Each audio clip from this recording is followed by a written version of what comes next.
একটা video clip তৈরি করে দিয়েছে যে নলেজ সিটে যখন কমপ্লিট হয়ে যাবে কেমন দেখতে হবে, কোন জায়গায় কি বিল্ডিং হবে, কোন জায়গাতে ইঞ্জিনিয়ারিং কলেজ, কোন জায়গায় ল কলেজ, কোন জায়গায় নার্সিং কলেজ, কোন জায়গায় ইংলিশ, সব টোটাল একটা পরিকল্পনা, রাস্তা কোন দিক দিয়ে হবে, খেলার মাঠ কোথায় হবে, তার একটা বিউটিশন তৈরি করা হয়েছে, তেনারা দিয়েছে, সেটা ওই এলসিডি তে দেখানো হচ্ছে। এই এতদিন যতটা যা হয়েছে আমি নিজে দায়িত্ব নিয়ে নিজে মিস্ত্রি লাগিয়ে এগুলো সব করেছি, কিন্তু সময় এত ব্যস্ত হয়ে যাচ্ছি, ঠিকভাবে খেয়াল রাখতে হবে না কেন? আপনারা ভালোবেসে আমার হাতে দায়িত্ব দিয়েছেন, তাই তো আমাকে তো খেয়াল রাখতে হবে, এটা তো দায়িত্ব।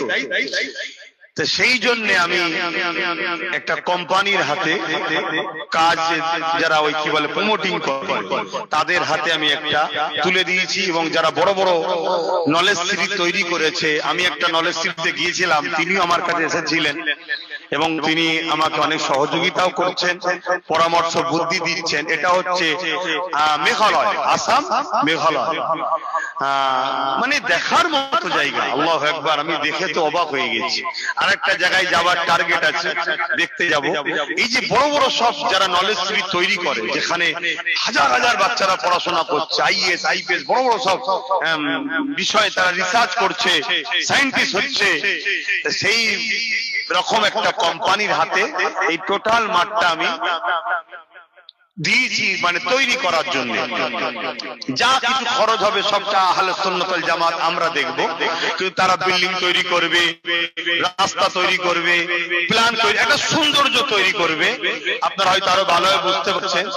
তারা একটা আমাকে ছোট একটা ভিডিও ক্লিপ তৈরি করে দিয়েছে যে নলেজ সিটে যখন কমপ্লিট হয়ে যাবে কেমন দেখতে হবে, কোন জায়গায় কি বিল্ডিং হবে, কোন জায়গাতে ইঞ্জিনিয়ারিং কলেজ, কোন জায়গায় ল কলেজ, কোন জায়গায় নার্সিং কলেজ, কোন জায়গায় ইংলিশ, সব টোটাল একটা পরিকল্পনা, রাস্তা কোন দিক দিয়ে হবে, খেলার মাঠ কোথায় হবে, তার একটা বিউটিশন তৈরি করা হয়েছে, তেনারা দিয়েছে, সেটা ওই এলসিডি তে দেখানো হচ্ছে।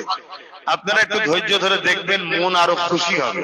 আমার তো এমনি করা স্বপ্ন ছিল, ওটা দেখার পরে আরো স্বপ্ন বেড়েছে। দেখুন, আপনারা আমাকে দাওয়াত করে নিয়ে যান, আমি কি পারিশ্রমিক নিই না নিই সব আপনারা জানেন, জানতে কারো বাকি নেই। আর এটাও বলতে পারি, আমাকে যা দেয় অন্য কেউ নেয় না। তো কথা বুঝে আসছে? তারপরও আমি অনেক আরাম আয়েস গাড়ি বাড়ি করে ঘুরতে পারি তো, নাকি অনেক জিন্দেগিতে কাটাতে পারি তো, কিন্তু তা নয়। আমি চেষ্টা করি যতটুকু প্রয়োজন, বাকিটা চেষ্টা করি কি করে নলেজ সিটিটা আগে হবে। এইখানেই কিন্তু আমি স্বপ্নটা পূরণ করার জন্য চেষ্টা করি। হয়তো আমাকে অনেক অনেক কিছু বলে, যাক তাদের কথায় আমি গুরুত্ব দিই না, কেন আজ ভুল বুঝছে, কাল হয়তো ভাই ভাইয়ের কাছে ফিরে আসবে।